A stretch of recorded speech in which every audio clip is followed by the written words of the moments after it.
Regular viewers may recall a video I put together a couple of months back that burrowed into all those Switch Pro rumours to try and figure out whether or not that thing is actually real. If you've not seen that video yet, you should definitely go and give it a watch after this one, but long story short, it would appear that a Switch Pro is indeed happening. That being the case, what features should a Switch Pro actually have? Greetings everyone, Phil here from Nintendo Village, thank you very much for joining us. In this video, I'm going to run through 5 key things that I think the Switch Pro needs to have. I hope you enjoyed this video. If you do consider subscribing to stay up to date with our weekly uploads if you haven't already. And if you have, thanks for coming back for more. Without further ado, let's get into it. So, a couple of ground rules first. Number 1, they need to be realistic. Nintendo are undoubtedly great innovators and have a number of industry firsts under their belt, but I think it's safe to say that they're not going to drop an 8K 120fps handheld anytime soon. Secondly, and this is important, it can't fragment the user base, or do anything too wild that would mean some games would only work on a Pro system and not the OG Switch or the Switch Lite. All games going forward have got to work across the Switch ecosystem. This might mean we've got to rein in our wilder flights of fancy, but Nintendo ain't gonna shoot their golden goose in the foot anytime soon by ditching it for a younger model. God, that's a lot of mixed metaphors. Anyway, with those parameters established, let's get started. First things first is a little extra oomph. Obviously, like I say, I'm not expecting ray tracing or anything too crazy right here, but I think the Switch Pro will have a little bit of an extra kick to it. There were some recent rumours that Nintendo were telling developers to make sure their games are 4K ready.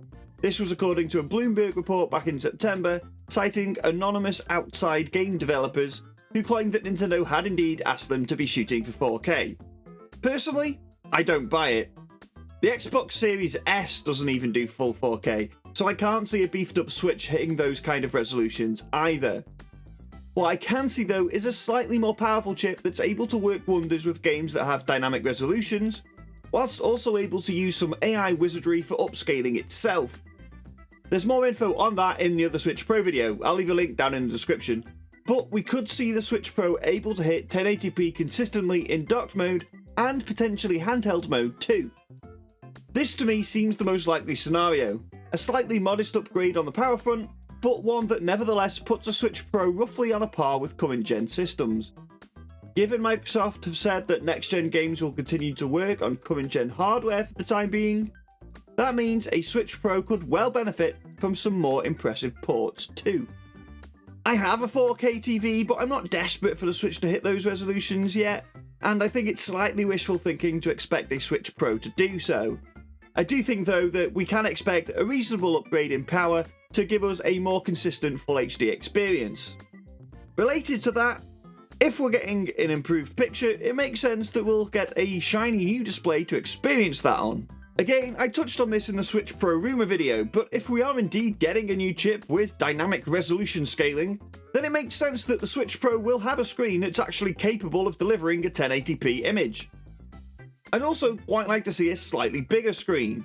There's no need for a bigger console to accommodate this though, just push back that mahoosive bezel a bit and we've got a very pretty looking system. Moving on from how games look and perform, the controls are the third thing that Nintendo to address on a Switch Pro. Frankly, they need to fix Joy-Con drift. Nintendo are currently fighting multiple lawsuits, so they know full well that Joy-Con drift is an issue, even if they won't admit it in public. If they are indeed developing a new SKU, then this is a great time to address whatever manufacturing issues are getting in the way of reliable controllers.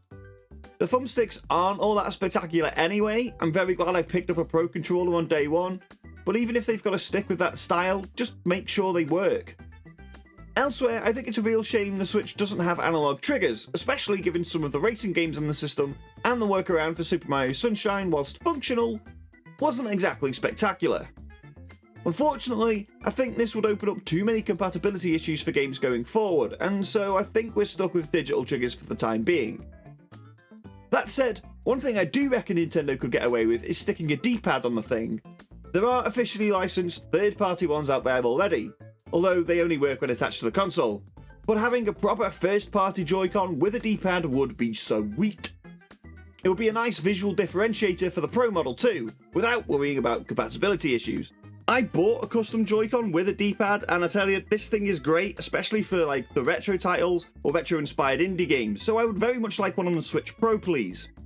Moving on from that, I also think that the dock could do with a little bit of a refresh. I'm calling it now that any Switch Pro won't have a dock with some added horsepower built into it. It will still very much function like the original dock.